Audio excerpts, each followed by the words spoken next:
పాలమూరు రంగారెడ్డి 80% పూర్తయింది. Trial run అయిపోయింది. నీళ్లు వచ్చినాయి బయటకు. కేవలం ప్యాకేజ్ 3లో రాళ్లు వచ్చినాయి కొద్దిగా. ఒక 3-4 కిలోమీటర్లు ఆ రాళ్లు బ్లాస్ట్ చేసి కెనాల్ త్రూ చేయాలి అంతే. టనల్ అయిపోయింది, పంప్ హౌస్ అయిపోయింది, సబ్ స్టేషన్ అయిపోయింది.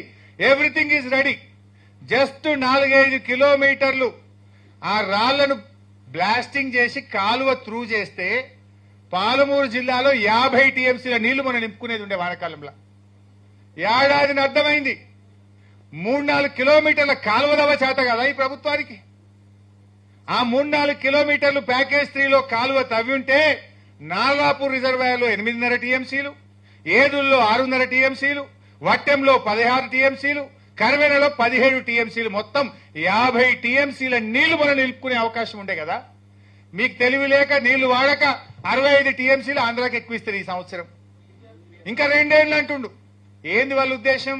జల్లి పూర్తయితే అంతా కేసీఆర్ చేసిండు అనుకుంటారని ఓ 2 ఏళ్లు వడబెట్టి మళ్ళీ నిన్న ఉత్తమ్ పోయి ఇంకా 2 ఏళ్లకు చేస్తారట మెల్లగా. ఆడ ఉన్న పని ఏంది? గట్టిగా చేస్తే 4 రోజుల పని ఉన్నది. 4 రోజులు గట్టిగా చేస్తే 50 టీఎంసీలు పాలమూరు ఎత్తిపోతల పథకంలో నింపుకునే అవకాశం ఉంది. దాన్ని ఇలా పండబెట్టి